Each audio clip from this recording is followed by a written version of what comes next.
Welcome SLST English aspirants. Today we are going to discuss about mock test 6. You know that I am conducting online mock test series plus PDF for you at a very nominal cost of 199, and those who are interested, you have already participated and the number of student has increased to a great number, and I never expected that such number of students will participate within 15 days or 14 days of the starting of the mock test. Okay, keep it aside. So today as usual এই যে mock test যেটা হয়েছিল সেখানে যে টপিকগুলো ছিল দেখতেই পাচ্ছ, আমি প্রতিদিনই প্রতিটা কোশ্চেনের প্রতিটা মক টেস্টের 10টা করে কোশ্চেন নিয়ে অ্যানালিসিস করি। বাকি 50টি কোশ্চেন অর্থাৎ টোটাল 60 কোশ্চেনের বাকি কোশ্চেনগুলো তোমাদের কাছে আনএক্সপ্লোর্ড থাকে।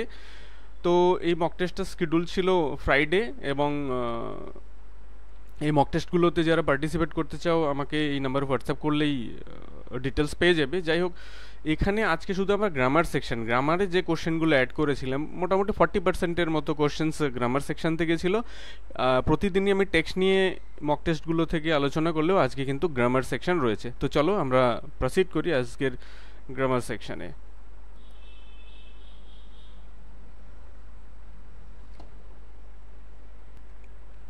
তার আগে বলি যে 24 জুন অর্থাৎ নেক্সট টিউসডে আমি একটা নতুন ব্যাচ স্টার্ট করতে যাচ্ছি, যেখানে মক টেস্ট 1 থেকে মক টেস্ট 36 পর্যন্ত হবে, এবং এখানে পুরো টপিক ওয়াইজ লুসি পোয়েমস থেকে শুরু করে প্রিন্সিপালস অফ গুড রাইটিং, এখানে 21টি মক টেস্ট থাকবে। তারপর অগাস্টের 10 তারিখ থেকে ফুল মক টেস্ট শুরু হবে, অর্থাৎ 22 নম্বর মক টেস্ট থেকে 36 নম্বর মক টেস্ট পর্যন্ত সব ফুল মক টেস্ট হবে। এবং এর জন্য আমি প্রাইসিং রেখেছি 399 টাকা, বাট আমার স্টুডেন্টরা রিকোয়েস্ট করেছে বলে আমি 299 করছি। তারপরেও যদি কারো ফিনান্সিয়াল প্রবলেম থাকে তো তোমরা অবশ্যই আমাকে জানাবে, এবং I will try my best to decrease the amount for you. Okay, so today's questions, let's explore today's questions. The first question, that is actually question number 50 in my mock test series. The first and the last sentences are fixed.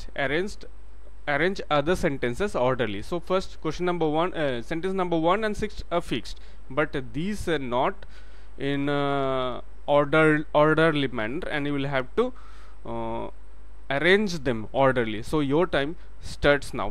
I am giving you not 10 seconds but 20 seconds because it's a lengthy question and it requires more time.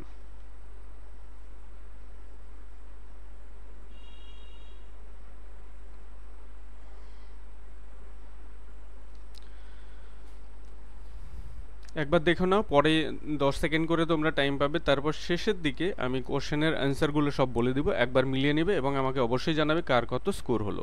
Let's proceed to question number 5. The exact reasons for their disagreement dash yet to be made public. The options are here. Your time starts now.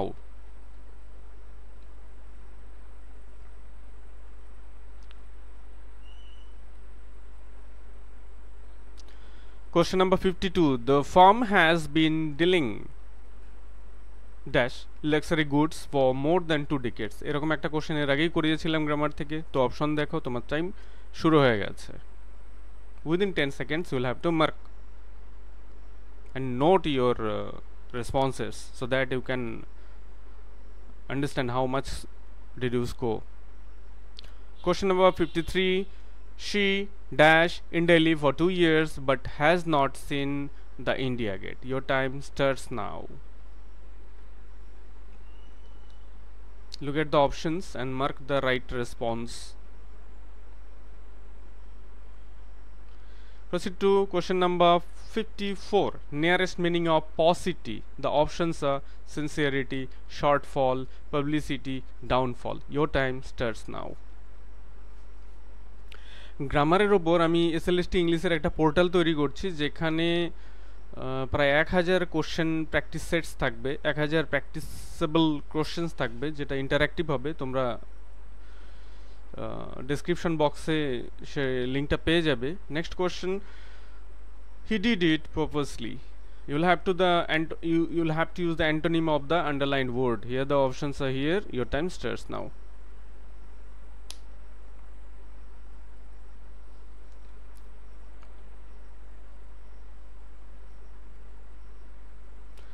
Next question, choose the alternative which best expresses the meaning of the idiom's phrase. Once his crime was discovered, he had no option but to come clean. Here are the 4 options. Your time starts now.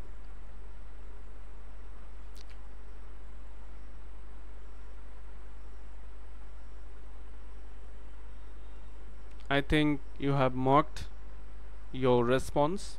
Let's proceed to next question. Choose the alternative which best expresses the meaning of the idiom's phrase underlined. Okay. In a debate, no one is allowed to sit on the fence. The options are here. Your time starts now.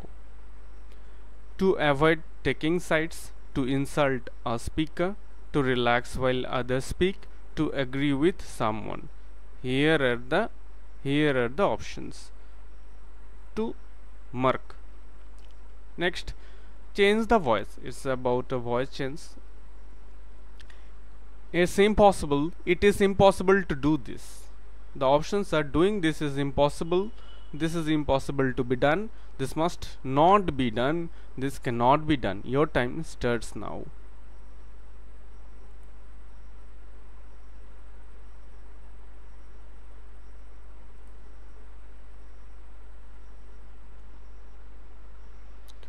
Question number 6, change the voice. Please shut the door and go to sleep. The door is to be shut and you are to go to sleep. Let the door be shut and you be asleep. You are requested to shut the door and go to sleep. The door is to be shut and you are requested to sleep. Your time starts now. I will give you a few more seconds in this question, as it seems lengthy and you will require more time to read the options. So these 10 questions were for you today. I hope you have marked all the answers positively, correctly, and now match them. So প্রথমেই যে কোশ্চেনটি ছিল সেটা হচ্ছে sentence rearrange. এখানে question number 50, এখানে একটা জিনিস দেখে নাও, 1 নাম্বার 6 নাম্বার এই দুটো সেন্টেন্স কিন্তু ফিক্সড, এগুলোর নিরিখে বাকিগুলোকে আমাদের সাজাতে হবে, ঠিক আছে। With a chuckle she handed him her machine. Chuckle মানে হচ্ছে মৃদু হাসি, চাকল মানে হচ্ছে মৃদু হাসি। তো যাই হোক, উইথ আ চাকল মৃদু হেসে she handed him her machine, তাকে তার মেশিনটা হ্যান্ড ওভার করলো, যাই তার হাতে দিল। এবার মেশিন, তারপর দেখো শি ওপেন দ্য লিড। আচ্ছা, এখানে হঠাৎ করে শি ওপেন, লিঙ্ক ছাড়াই আর একটা সেন্টেন্স স্টার্ট হতে পারে না। অ্যান্ড দ্য রিসিভার্স, এখানে কানেকশন দেখতে পাচ্ছি না। হুইচ, আচ্ছা মেশিন যেহেতু বস্তুবাচক তো হুইচ হতেই পারে। হুইচ হি হেল্ড, যেটা সে ধরেছিল। While she open the lead, বাক্সটা লিড খুলছিল, সে ধরেছিল ছেলে লোকটি। While she open the lead, তখন মেয়েটা কি করছিল, বাক্সের লিড ঢাকনাটা খুলছিল। তারপর কি হলো, অ্যান্ড অ্যাটাচ দ্য ওয়্যার্স, বাক্সের ঢাকনা খুললো। And attach the wires and the receivers, তারপর তার কেবল তার ওয়্যার এবং রিসিভার্সগুলো অ্যাটাচ করছিল কোথায়, ওভার হার ইয়ার্স, তার কানের উপর। লুকিং ভেরি সিমিলার টু, এর ফলে কি তাকে কিসের মতো দেখাচ্ছিল, looking very similar to a wireless operator যারা থাকে, রেডিও অপারেটর, তাদের মতোই লাগছিল। তাহলে এখানে সিকোয়েন্সটা কি হলো, মেশিনের পরে এলো হুইচ, তার মানে প্রথম আমরা নিব R, which he held while she মেয়েটি ওপেন দ্য লিড, আর এর পরে নেব কি P, she open the lid, তারপর কি open the lid and attach the wires, তারপর নেব S, attach the wires and the receivers, তারপর নেব কিউ। এবার একবার মিলিয়ে দেখো, RPSQ, এখানে RPSQ হচ্ছে অপশন বি, এখানে রাইট আনসার হচ্ছে অপশন বি। ঠিক এভাবে কিন্তু করতে হবে। Next question, the exact reasons for their disagreement dash yet to be made public. So এখানে সাবজেক্ট কি, রিজনস, এক্সাক্ট রিজনস, এটা কি প্লুরাল নাম্বার। তো প্লুরাল যদি হয় তাহলে এর ভার্ব প্লুরালই হবে। ইজ হচ্ছে না, ওয়াজ হচ্ছে না, হ্যাড তো হচ্ছে না, কারণ এখানে বি ভার্ব ইউজ করতে হবে। তাই এখানে সঠিক অ্যান্সার হচ্ছে আর yet two be made public. Next কোশ্চেনে দেখো, the farm has been dealing XYZ luxury goods, মানে ওই ফার্ম লাক্সারি গুডস বিক্রি করে বা লাক্সারি গুডসের ব্যবসা করে। তো ডিল ইন মানে সেল করা বা ওই জিনিসটা ট্রেড করা, বিক্রি করা। তো এখানে ইন হবে এটা একটা ফ্রেজ বা phrasal verb.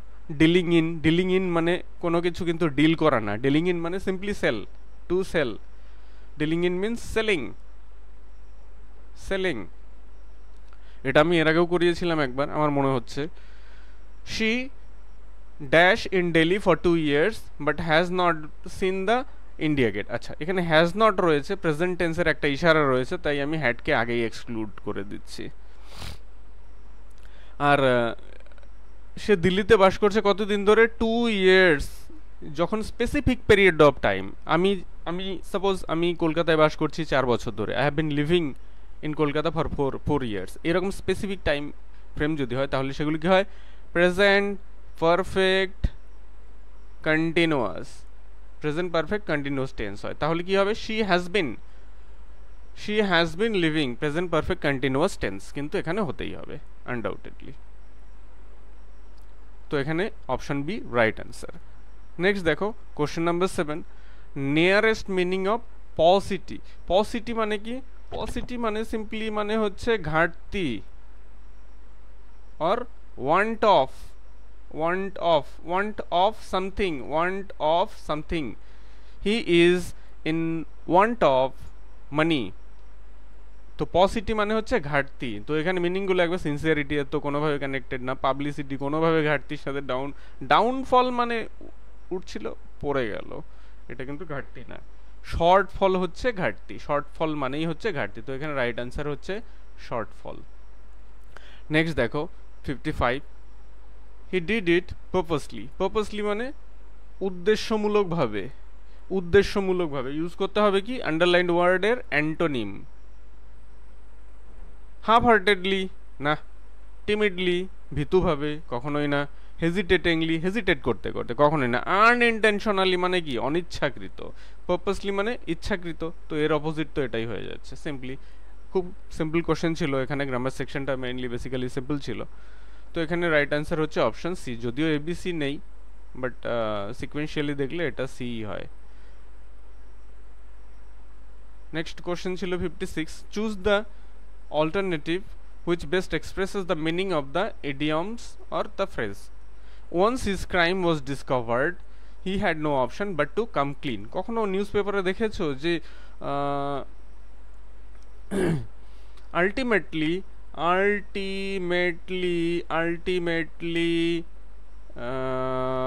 the accused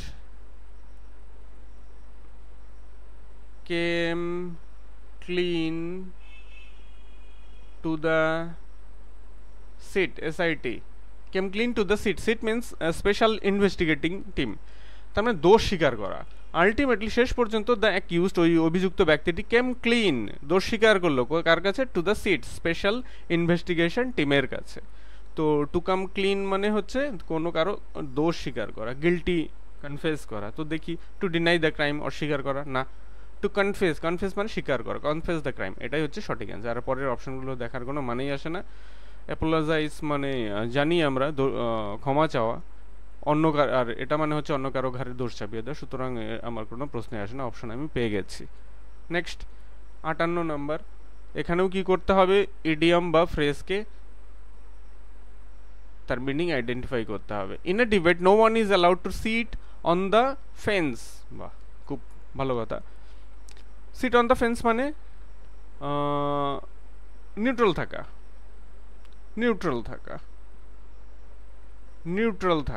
two be neutral, to be neutral, কারো সাইড না নিয়ে নিউট্রাল থাকা।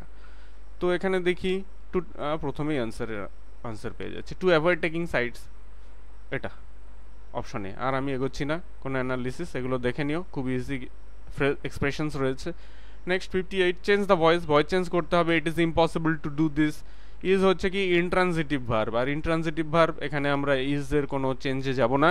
ইট is impossible to do this, do হচ্ছে ট্রানজিটিভ, কিন্তু subject plus verb plus object এই ফর্মে যেহেতু নেই, ইনফিনিটিভ রয়েছে, তাই টুর পরে বি নিয়ে আসবো, তারপর ডু এর থার্ড ফর্ম ইউজ করব, অর্থাৎ to plus be plus verb 3।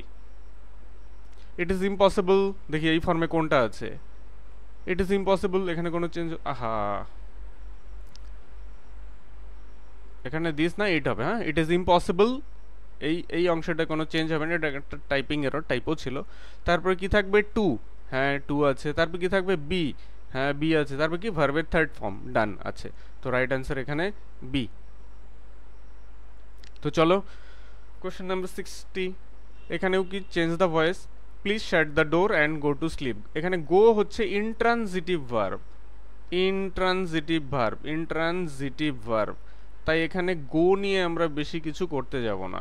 R please মানে এটা বুঝতেই পারছি যে ইম্পারেটিভ সেন্টেন্স, এটা একটা রিকোয়েস্ট ফর্ম রয়েছে, আর রিকোয়েস্ট যদি থাকে তো ইউ আর রিকোয়েস্টেড, এভাবে স্টার্ট করব, দেখি কোনটা আছে, এই তো you are requested to shut the door, you are requested to shut the door and go to sleep. এই প্লিজ থাকলে এটা একটা আমাদের সুবিধা, ইউ আর রিকোয়েস্টেড দিয়ে স্টার্ট করে দিলেই হয়ে যায়, আর বিশেষ কিছু করার বা বোঝার প্রয়োজন পড়ে না। তো এখানে অপশন সি হচ্ছে রাইট আনসার। তো এই ছিল আজকের presentation. If you like it, don't forget to give a thumb, and if you like it, subscribe to my channel and stay connected.